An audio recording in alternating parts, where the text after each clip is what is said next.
ऐसा कानून लागू करो, ऐसा कानून लागू करो। चलेगा झारखंड में हिटलरशाही मुख्यमंत्री नहीं चलेगा। हेमंत सोरेन हाय हाय हाय, ऐसा कानून लागू करो, ऐसा कानून लागू करो। जोहार, नमस्कार। अभी राजभवन के समीप हम हैं और यहाँ पे कहीं ना कहीं ये उन लोग को प्रताड़ित, जिन लोग सरकार से प्रताड़ित हो रहे हैं, वो लोग आए हुए हैं और वो लोग जो आए हुए हैं वो सरकार को आईना दिखा रहे हैं। ये कौन लोग सरकार को आईना दिखाने का काम कर रहे हैं, ये आपको जानना चाहिए। ये वही आदिवासी भाई लोग हैं जिन्होंने ये सरकार में लगभग 28 ट्राइबल की सीटें हैं और 2800 सीटों को सरकार को गिफ्ट किया।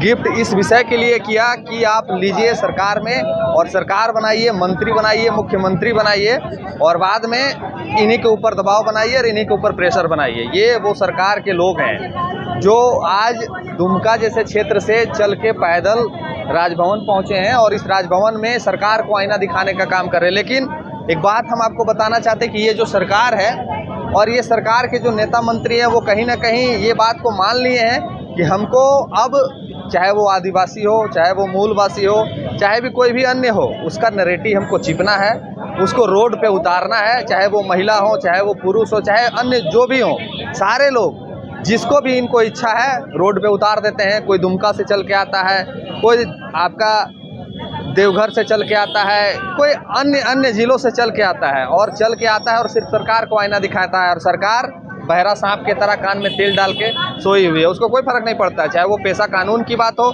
चाहे 1932 खतियान की बात हो, चाहे नियोजन की बात हो, चाहे विस्थापन की बात हो, चाहे स्थानीय नीति की बात हो। किसी की भी नीति पे ये सरकार बहरी बनी हुई है। इसको कोई फर्क नहीं पड़ता है, चाहे आंदोलन करने के लिए आदिवासी भाई हमारे आए, चाहे आंदोलन करने के लिए मूलवासी हमारे आए या फिर आंदोलन करने के लिए कोई भी आए, इसे फर्क नहीं पड़ती है। क्या यहाँ पे ये जो दुमका से चल के, ये जो गुमला से चल के लोग आ रहे हैं, क्या सरकार को दिखाई नहीं दे रहा है कि इनके अपने ही समुदाय के लोग आ रहे हैं? आज क्या ऐसी परिस्थिति उत्पन्न हो गई कि सरकार को आईना दिखाने के लिए ये सारे लोग आ रहे हैं? ऐसी क्या परेशानी आन पड़ी है कि सरकार को आईना दिखाने के लिए उनके ही समाज के लोग आ रहे हैं?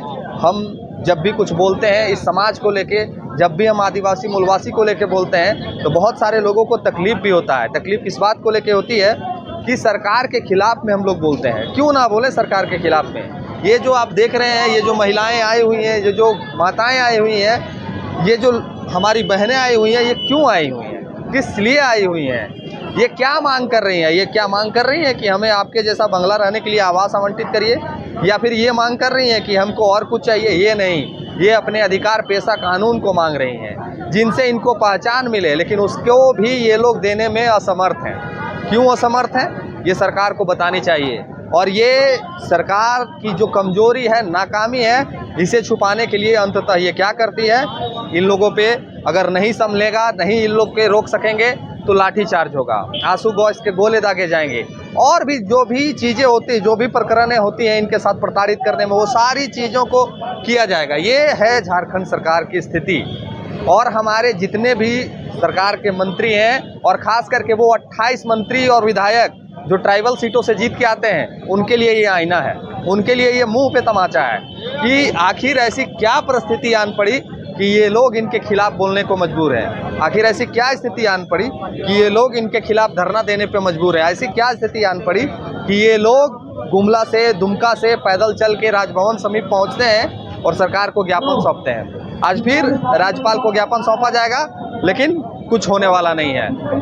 बाकी बहुत सारी चीज़ें हैं जो बैक टू बैक आपको झारखंड में देखने को मिल रहा है। अभी आए दिन और कोई आएगा जो आपको आंदोलन करते दिखेगा, जो आपको और भी तरीके से सरकार के विरुद्ध बोलते दिखेगा, और सरकार अंततः क्या करेगी? कुछ नहीं। यही है झारखंड का स्थिति और दुर्दशा। आप भी अपनी प्रतिक्रिया को लिखिए और इस वीडियो को शेयर करिए, और जो चैनल में नए हो सब्सक्राइब कर लीजिएगा और फेसबुक पेज